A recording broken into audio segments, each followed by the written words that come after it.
to all students of class 12. I am S.S. Srivastav. I am teaching chemistry in your class. As I have already told you about adsorption, that adsorption is the phenomena in which adsorbate molecules accumulated on adsorbent. बेटा कल हमने पहले ही आप लोगों को adsorption के बारे में बताया था, और एडजॉर्प्शन के बारे में बताने के बाद आपको ये बताया था कि कल हम आपको फिजिशार्प्शन और केमिशार्प्शन जो कि एडजॉर्प्शन के दो टाइप हैं उसके बारे में बताया।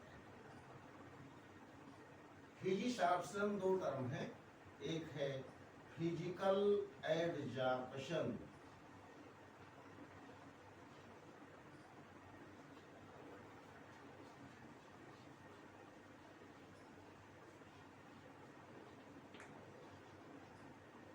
तो हम लोग क्या करते हैं, फिजिकल में से ये CAl और एडजॉर्प्शन से ये AD, ये 3 अल्फाबेट और ये 2 alphabet, 3 alphabet from physical and 2 alphabet from adsorption.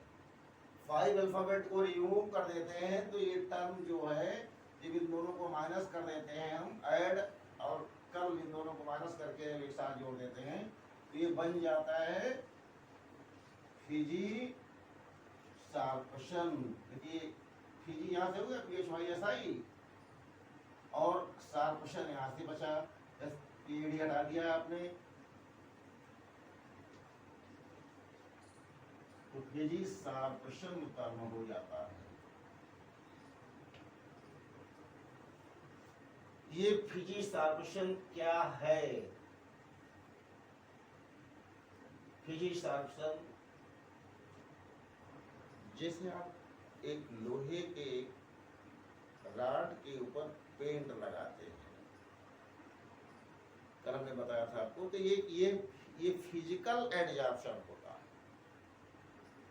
Physical adsorption में जो एडजॉर्बेट मॉलिक्यूल्स हैं वो कंपैरेटिवली वीक फोर्स से बधे हुए होते हैं। ये भी कल चर्चा में आई थी, या आज भी कर रहे हैं। और केमिकल एडजॉर्प्शन जो होता है उसमें केमिकल बॉन्ड ये केमिकल बॉन्ड क्या होता है? तो बेटे आप लोगों ने पिछले क्लास में जो चैप्टर पढ़ा था केमिकल बॉन्डिंग, क्लास 11th में, वहां पर आपको बताया गया था कि आयनिक कोवैलेंट, एक और बॉन्ड भी होती है कोऑर्डिनेट बॉन्ड।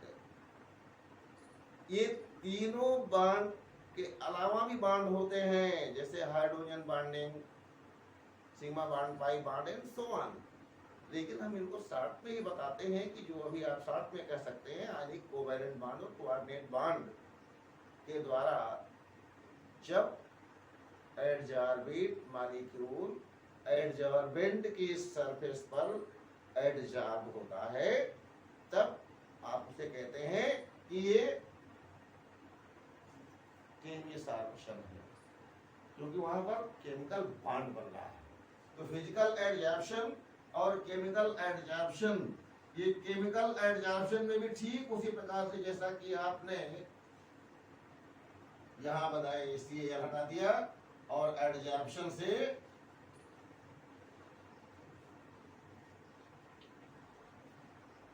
AD हटा दिया तो ये केमिशार्प्शन हो जाता है। तो हम इस टर्म को फिजिशार्प्शन और केमिशार्प्शन के फॉर्म में भी एक्सप्रेस करते हैं, जिसका अगर आप अलग अलग तोड़ करके बोलेंगे, शार्प्शन, हाँ ठीक था अभी,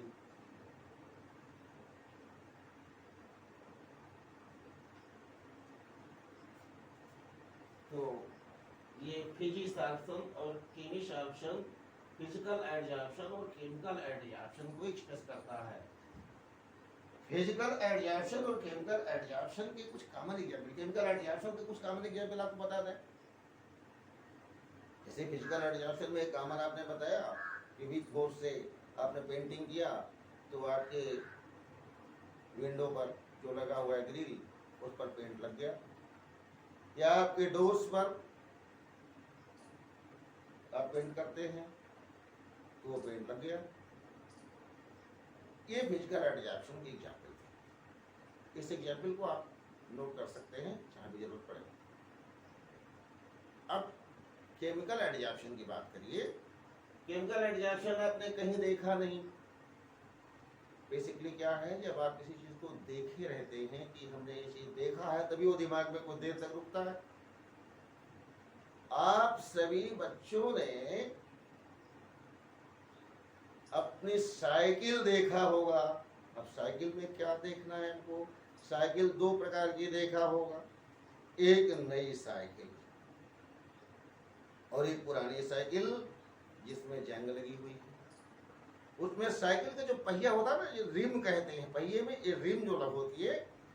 जो पुरानी साइकिलें होती हैं, पुरानी साइकिलें को जो रिम होती है ना, उसमें जंग लगा हुआ होता है और तब दिखता है आपको क्या, लोहा दिखता है, आयरन। ये तो भैया लोहे का बना हुआ था। लेकिन वही जब नई साइकिल होती है तो आपका वही रिम जो था वो चमक रहा था। लोहे में इस प्रकार की चमक तो होती नहीं है जिस आपने देखा था। उस रिम में चमक कहां से आ गई? क्योंकि उसमें निकिल और क्रोमियम की लेयर चढ़ी हुई है आयरन के ऊपर। तो वो अलग, जिस प्रकार से आपका ग्रिल, विंडो का जो ग्रिल है उस पर पेंट दिखाई दे रहा है, उस प्रकार से साइकिल की वो जो रिम पर निकिल और क्रोमियम की लेयर चढ़ी हुई है लोहे के जो है लोहे के रिम पर, वो भी शार्प एडजॉर्प्शन ही हुआ है। लेकिन वो केमिकल एडजॉर्प्शन इसलिए है because nickel and chromium mixture alloy, when both the metals are in melted form at high temperature, they takes place in chemical reaction with iron rim used in our bicycle. Chemical bonds are formed. हाँ भाई, एक bond यहाँ पर बहुत ही खास bond आ गया। Iron क्या है? आयरन एक मेटल है। निकिल क्या है? और क्रोमियम क्या है? They are also metals. तो मेटल और मेटल के बीच में जो बॉन्ड बनता है, उस बॉन्ड को आप सभी लोग जानते हैं। क्या कहते हैं? The bonds formed between metal and metal means electropositive and electropositive. क्या कहते हैं? Metallic bond. इलेक्ट्रोपॉजिटिव और इलेक्ट्रोनेगेटिव के बीच में जो बॉन्ड बनता है उसे आयनिक कहते हैं। जैसे Na+, सोडियम क्या है? इलेक्ट्रोपॉजिटिव। क्लोरीन क्या है? इलेक्ट्रोनेगेटिव है। तो सोडियम और क्लोरीन जो पॉजिटिव और नेगेटिव है, उनके बीच जो बॉन्ड बनता है ना, उसे आप आयनिक बॉन्ड कहते हैं। और जो दो इलेक्ट्रोनेगेटिव के बीच में बॉन्ड बनता है, जैसे Cl और Cl, O और O, H और Cl, both are electronegative, highly electronegative, उनके बीच में कोवैलेंट बॉन्ड बनता है। जब इलेक्ट्रोपॉजिटिव और electropositive, both are electropositive, not only both, all the elements whom are taking place in chemical bond formation, all of them are electropositive in nature, and chemical bond is formed between or among them. जब दो ही रहते हैं ना तो between कहते हैं, और जब दो से ज्यादा एटम आपस में मिलते हैं तो एमंग कहते हैं। तो डिपेंड करता है कि आपके, जैसे आप यहाँ बात करिए, हमने आपसे कहा कि आयरन की आपकी साइकिल की रिम, क्यों साइकिल की रिम ही नहीं भाई, आपके जो भी यूटेंसिल्स घर में भी इस्तेमाल होते हैं, या मोटरसाइकिल में या मोटर कार में, या आपके कोई भी व्हीकल्स जो बनते हैं जो लोहे के बने हुए हैं, उसको लोहे के नहीं दिखते। क्यों लोहे के नहीं है? मोटरसाइकिल या मोटर कार की बात करिए, लोहे के बनने के बाद भी लोहे के नहीं दिखते, because Chrome and Ni, Cr and Ni, alloys are taking place in bond formation with iron, and metallic bond is formed because three elements, nickel, chromium and iron, are taking place in bond formation. So the term among is used here. Chemical adsorption का ये common example है कि जब कोई दो adsorbent और adsorbent के बीच में केमिकल बॉन्ड के द्वारा एडजॉर्प्शन की मैकेनिज्म, एडजॉर्प्शन की फेनोमेना कंप्लीट होती है, तो हम उसे केमिकल एडजॉर्प्शन कहते हैं। I think so the topic will be clear. If any problem is being created, then you can ask your question and given number. Now, what is basic difference between physics-absorption and chemistry-absorption? First point, पहले physical adsorption के बारे में पूरी बात जानिए।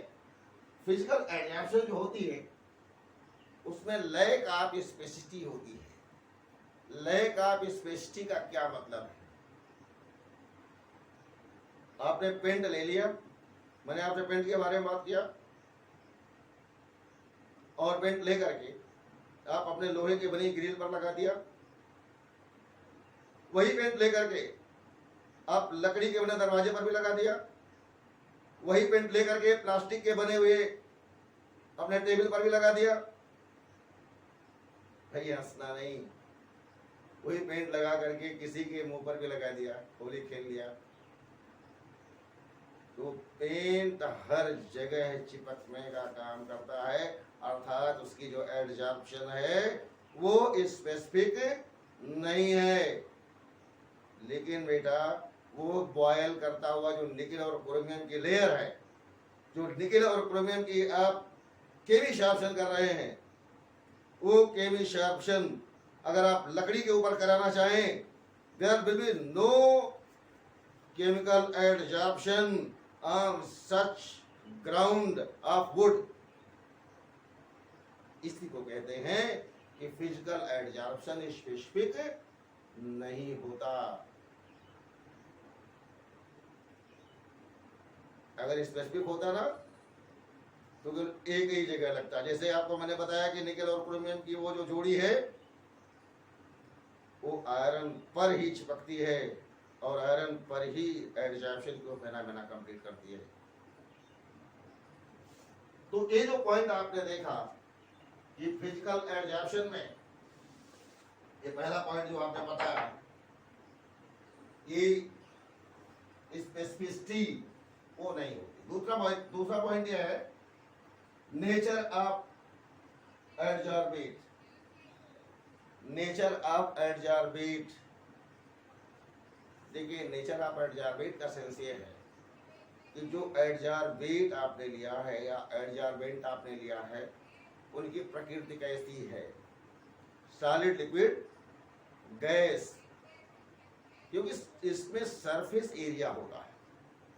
Solid, liquid और gas में अगर आप देखिए, पानी ले लीजिए, एक एग्जाम्पल कॉमन पानी का लीजिए, बर्फ का एक टुकड़ा लीजिए, तो बर्फ के एक टुकड़े को जब हम पानी में बदलेंगे तो बर्फ जितना एरिया ऑक्यूपाई कर रहा था उसके कंपैरिजन में पानी ज्यादा एरिया ऑक्यूपाई करेगा। और अगर आप उसी पानी के उतने ही अमाउंट को गर्म करके भाप में बदल दीजिए तो एरिया भाप की क्या होगी, और ज्यादा बढ़ जाएगी। तो ऐसे में आप क्या कहेंगे कि अगर नेचर जो नेचर है आपके बैठ जाओ ऑर्बिट का, कहीं पानी लगाने की बात करिए, मान लीजिए लोहे के ऊपर आप बर्फ लगा रहे हैं, लोहे के ऊपर आप या लकड़ी के ऊपर आप पानी लगा रहे हैं, तो लकड़ी के ऊपर अगर आप एक लकड़ी का मेज बना हुआ है, मेज के ऊपर आप बर्फ का टुकड़ा रख दीजिए, तो बर्फ का टुकड़ा जहां पर पड़ेगा उतने ही दूर तक केवल पानी से भिगोएगा। जबकि आप उसे पिघल जाने दीजिए और फिर पूरे पानी को मेज के ऊपर पूरा लगाना दीजिए तो पूरे पर लग जाएगा। और अगर आप भाप बना लीजिए ना तो और ज्यादा एरिया को कवर कर लेगा। तो नेचर ऑफ एडजॉर्बेट का सेंस ये होता है। कोई परेशानी, कोई तकलीफ, कोई दिक्कत हो तो बताइए। अगले पॉइंट पे आइए, रिवर्सिबल नेचर। रिवर्सिबल नेचर का सेंस ये है कि जो एडजॉर्बेट मॉलिक्यूल्स एडजॉर्बेंट सरफेस पर लगे हुए होते हैं, जब फिजिकल एडजॉर्प्शन होता है तो उसे हम आसानी से छुड़ा सकते हैं। जो दीवार, जो आपके खिड़की में ग्रिल लगा हुआ है, उसके ऊपर जो पेंट लगा हुआ है, उसको अगर आप रिमूव करना चाहें तो रग मार्क से रब करेंगे तो इजीली छूट जाएगा। लेकिन जो साइकिल के रिम पर लगा हुआ केमिश ऑप्शन हुआ है ना, वो आसानी से क्या बिल्कुल ही नहीं छूटेगा। आसानी से तो दूर, वो मुश्किल से भी नहीं छूटेगा। और छूटने की बात नहीं है, केवल जो पेंट छूट के आता है उसको पुनः अगर सॉल्वेंट में आप सुटेबल सॉल्वेंट में डिजॉल्व कर दें, ऑर्गेनिक सॉल्वेंट में, तो फिर से उस पेंट को यूज कर सकते हैं। एक बार लगाया, फिर छुड़ाया, फिर घोला, फिर लगाया। लेकिन जो निकिल और क्रोमियम की लेयर चढ़ी हुई है वो छूटती नहीं है आसानी से, और अगर छूट भी गई तो फिर से वो यूज नहीं की जा सकती है कि फिर से उसको आप केमिश ऑप्शन में यूज कर सकें। क्यों? क्योंकि उसकी जो फ्री वैलेंसी है वो फ्री वैलेंसी लोहे के द्वारा, आयरन के द्वारा सेचुरेट हो चुकी है, कंप्लीटली बाइंड हो चुकी है। तो फिर से उसमें केमिकल बांधने की एबिलिटी नहीं रह गई है। Any problem? Now next point is surface area. तो सरफेस एरिया के बारे में भी आपको पहले बता दिया गया कि सरफेस एरिया जितना अधिक होगा एडजॉर्बेंट का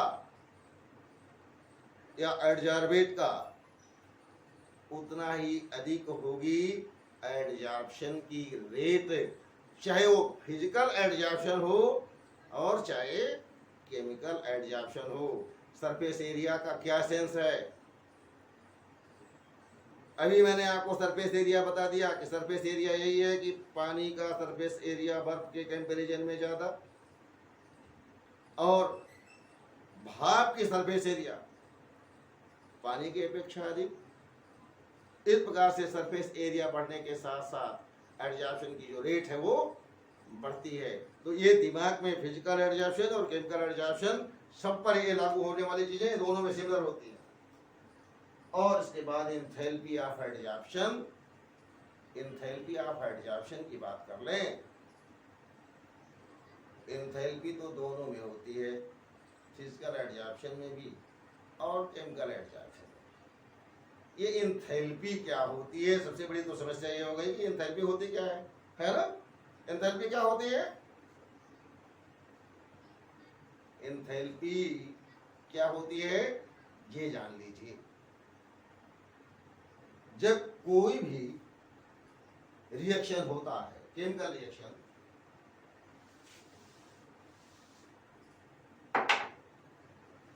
ये एडजॉर्बेंट है, एडजॉर्बेंट,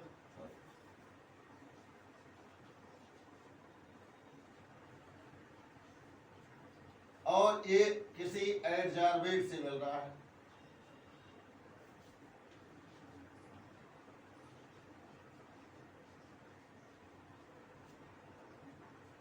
तो ये आपकी रिएक्शन हो गई एडजॉर्प्शन।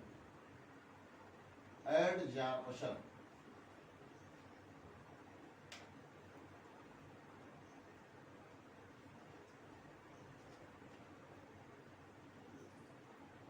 इसके बाद Q calorie heat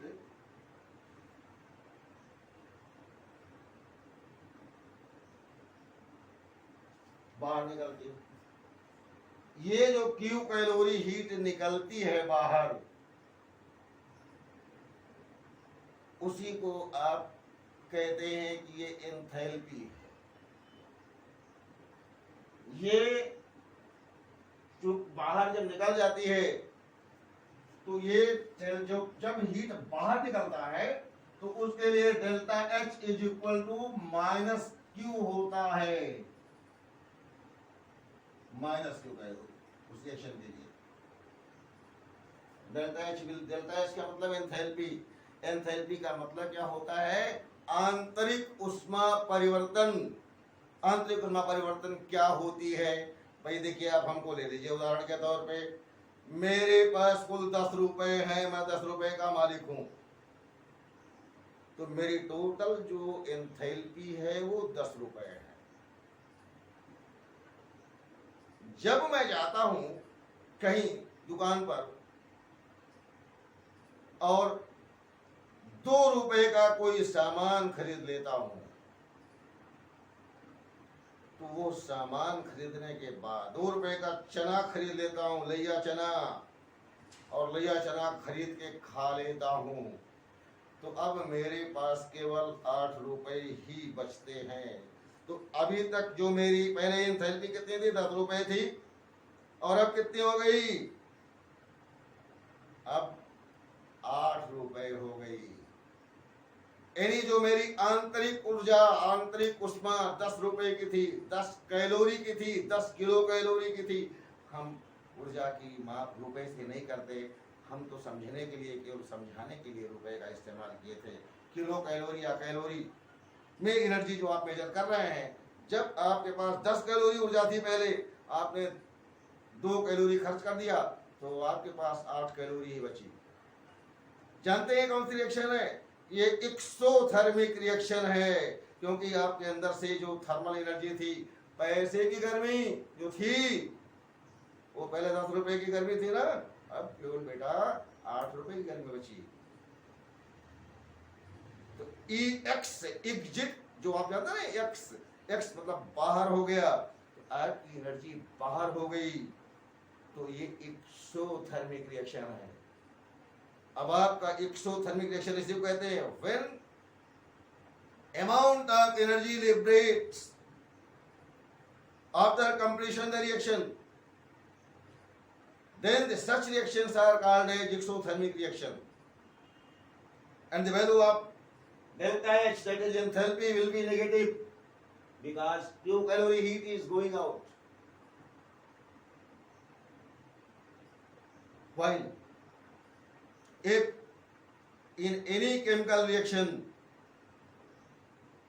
thermal energy is absorbed from surrounding, then the enthalpy will increase and the value of delta H will be positive, and delta H positive express this reaction is endothermic reaction. All these points you have already studied in the class 11th in thermodynamics. Now come on our next point. These are the properties of physics, and now about chemistry. Properties of chemistry, characteristics क्या हैं?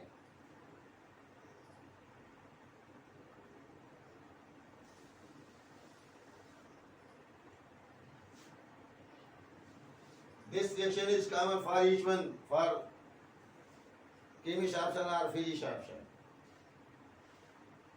High specificity, हमने पहले बता दिया चर्चा के दौरान कि जो केमिकल एडजॉर्प्शन होता है वो हाईली स्पेसिफिक होता है। आपने निकिल और क्रोमियम जो लिया है पिघले अवस्था में एट हाई टेम्परेचर, जब हाई टेम्परेचर पर रहेगा तभी वो लिक्विड फॉर्म में आएगा, सॉलिड फॉर्म में होता है जनरली, और फिर वो आयरन के रिम के ऊपर या आयरन का कोई भी इंस्ट्रूमेंट है उसके ऊपर पड़ने पर एडजॉर्ब होगा, इसीलिए उसे केमिकल एडजॉर्प्शन कहते हैं। और अगर उसको आप लकड़ी के ऊपर एडजॉर्ब करना चाहेंगे तो एडजॉर्प्शन नहीं होगी। इसी को कहते हैं कि हाईली स्पेसिफिक होता है। Any problem? Now the next one, irreversibility. ये भी मैंने आपको पहले बता दिया कि जब आप उसको फिर से रब कर लेंगे, कुरच लेंगे, साइकिल की रिम से निकल क्रोमियम की जो मटेरियल निकल करके आएगी वो फिर से आप पिघला करके उपयोग में नहीं ला सकते। तो ये इसीलिए कहा जाता है ये इरिवर्सिबल हो जाएगा। हम इरिवर्सिबल का मतलब जानते हैं, चर्चा में बात पहले भी आ चुकी है।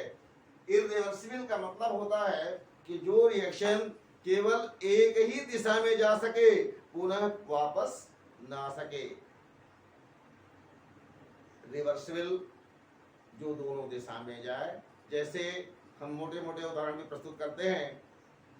कोई आदमी सोता है तो सोया हुआ आदमी फिर जगता भी है, और जगता हुआ आदमी फिर सोता भी है, और सोया हुआ आदमी जो होता है फिर जगेगा, जगा हुआ सोएगा। इस प्रकार से वो जब तक जीता है कई सालों तक करता रहता है। सोया हुआ आदमी मरे हुए आदमी की तरह से ही सोता है, बिल्कुल उसके पास कोई भी सेंस नहीं होती। लेकिन जब वो आदमी मर जाता है तो फिर कभी जिंदा नहीं होता, तो भी सोया ही है। लेकिन उस सोने को इरिवर्सिबल कहेंगे। अब वो उठकर खड़ा नहीं होगा, जबकि वो एक बार जगते हुए से सो जाता है तो फिर जग जाता है। यानी कि दोनों दिशा में जब रिएक्शन होती है, when the reactions held in both the direction, that is forward as well as backward reaction, then it is called as reversible reaction. बर्फ का पानी में बदलना, पानी का बर्फ में बदलना, एक बार बर्फ पानी में फिर पानी बर्फ में, ये क्रिया निरंतर चलती रहेगी।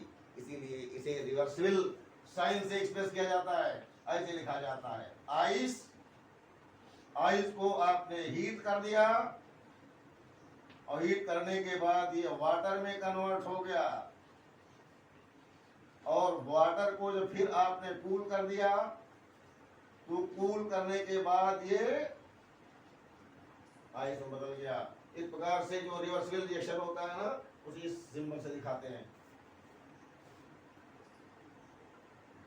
लेकिन एग्जाम्पल ये सब काम तो रिवर्सिबल का यही सेंस है कि जब केमिकल एडजॉर्प्शन होता है तो ये नहीं होता, एक बार हो गया तो हो गया, फिर दोबारा फिर नहीं होगा। तो इरिवर्सिबल का सेंस, जैसे आपने एक बार ये आयरन की जो राड थी आपकी, उसके ऊपर ये जो आपका कॉपर, सॉरी क्रोमियम एंड निकल, ये एडजॉर्बेट है, को चढ़ा दिया इसकी लेयर को एफई के ऊपर, इस तरह से NiCr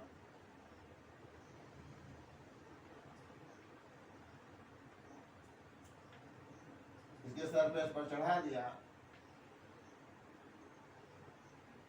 अब इसको फिर से छुड़ा करके आप उपयोग में नहीं ला सकते, तो ये एक ही बार केवल जा करके चढ़ता है। इसीलिए ये रिवर्सिबल रिएक्शन नहीं है, इरिवर्सिबल का निशान। Now next point, surface area. Surface area पर हमने पहले चर्चा कर दिया कि सरफेस एरिया जितनी अधिक होगी एडजॉर्बेट की या एडजॉर्बेंट की, रेट ऑफ एडजॉर्प्शन उतनी ही अधिक होगी। सरफेस एरिया मतलब होता है पृष्ठ क्षेत्र। आप एक लोहा ले लेते हैं ना, लोहे का एक राड ले लीजिए, लोहे के राड को पीट दीजिए,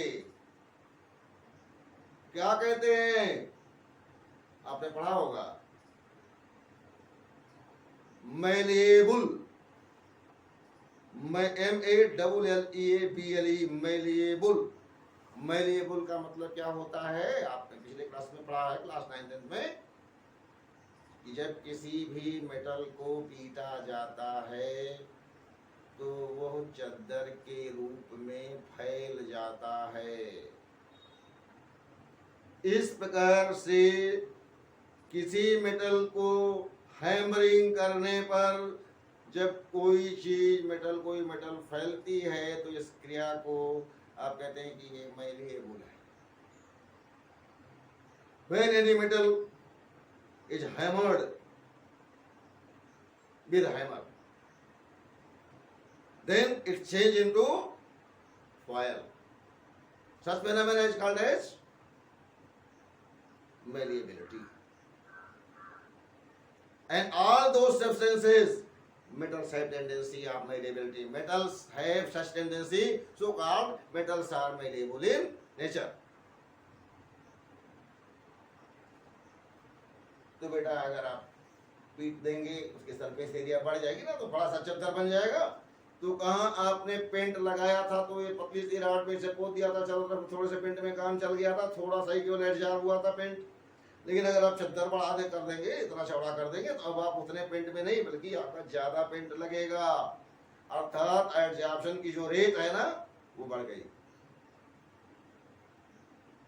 कंसेप्ट में कहीं से कोई परेशानी नहीं होनी चाहिए। एक्सपेरिमेंटल ग्राउंड पर हर चीज आपको समझाया जा रहा है, फिर भी अगर कहीं से कोई कंसेप्ट में दिक्कत हो रही हो, then you can ask that point without any hesitation. Next, enthalpy of adsorption. जो केमिशाब्शन होती है उसकी जो एंथैल्पी ऑफ एडजॉर्प्शन होती है, यानी एडजॉर्प्शन के लिए जो टेम्परेचर का चेंज होता है वो कंपैरेटिवली वेरी हाई होता है। देखिए एंथैल्पी तो दोनों में होती है, मैंने पहले बता दिया, लेकिन जो फिजिशाब्शन में होता है वो कंपैरेटिवली बहुत कम होता है, और जो केमिशाब्शन में होता है वो कंपैरेटिवली बहुत ज्यादा होता है। क्यों? 80 से 240 किलो जूल पर मोल होता है केमिशाब्शन के लिए एंथैल्पी ऑफ एडजॉर्प्शन, और जबकि 20 से 40 केवल, कहाँ 80 से 240 और कहाँ 20 से केवल 40, 20 से 40 तक केवल, बहुत कम हो गया। ये होता है फिजिशाब्शन के लिए। तो इस प्रकार से फिजिशाब्शन और केमिशाब्शन के पूरे डिफरेंस आपको पता लग गए होंगे, कहीं से कोई दिक्कत नहीं है। इसी चीज को एक्सप्लेन किया गया है। आपके फिजिशाब्शन और केमिशाब्शन को अलग अलग कि व्हाट इज डिफरेंस बिटवीन पूछा जाता है आपसे कि केमिशाब्शन और फिजिशाब्शन में क्या अंतर है। जितने पॉइंट हमने आपको बताया, जरूरी नहीं कि आप सारे पॉइंट ही लिखें, ये भी पूछा जाता है कि केवल गिव यानी 2 डिफरेंस और 3 डिफरेंस। जैसे आप इसी किताब में जब अपने इंटेक्स क्वेश्चन को करेंगे ना, तो इंटेक्स क्वेश्चन में ऐसा क्वेश्चन पूछा गया है कि write down 2 difference between physisorption and chemisorption, या 3 डिफरेंस, तो ऐसा क्वेश्चन आता है। आपको इतनी सारी प्रॉपर्टी बताई गई कि फिजिशाब्शन में एंथैल्पी ऑफ एडजॉर्प्शन कम होता है, केमिशाब्शन में अधिक होता है, फिजिशाब्शन इरिवर्सिबल होता है और केमिशाब्शन इरिवर्सिबल होता है। फिजिशाब्शन स्पेसिफिक नहीं होता और केमिशाब्शन स्पेसिफिक होता है। पूरी बात समझ में तो आपको आ ही गई होगी। तो ये क्वेश्चन अभी आप इंटेक्स क्वेश्चन देखेंगे तो इंटेक्स क्वेश्चन में आपको मिलेगा। इंटेक्स क्वेश्चन में क्वेश्चन है, दिया गया है write any 2 characteristics of chemishabtion, why does fijiशाब्शन decreases with the increase of temperature। तो 2 कैरेक्टरिस्टिक्स ऑफ केमिशाब्शन पूछे गए हैं। तो आपने इतने सारे फिजिशाब्शन केमिशाब्शन के एडजॉर्प्शन पढ़ा है, आप बिना किसी हिचकिचाहट के ही पूरा एक्सप्लेन कर सकते हैं, है ना? कोई परेशानी तो नहीं है। आप लोगों ने फिजिशाब्शन और केमिशाब्शन टॉपिक को कंप्लीटली समझ लिया है। और इसे अब आप पूरा प्रिपेयर करें, और प्रिपेयर करने के बाद अगर कहीं से कोई दिक्कत आपको फिजिक्स ऑप्शन केमिस्ट्री ऑप्शन में आती है तो तुरंत आप उसको कंसल्ट कर लें और उस प्रॉब्लम को सॉल्व कर लें, पॉइंट को क्लियर करके, और फिर आप आगे बढ़ें। और हम चाहते हैं कि आज इतनी चीज़ों को क्लियर करें, और क्लियर करने के बाद फिर अगले दिन हम लोग पढ़ेंगे एडजॉर्प्शन आइसोथर्म, और एडजॉर्प्शन आइसोथर्म क्लियर करने के लिए हम अब कल मिलते हैं। बहुत अच्छा रहेगा, ये आप पहले एक तैयारी के लिए दूसरे टॉपिक को आप आराम से समझ सकें। ओके, धन्यवाद, थैंक यू।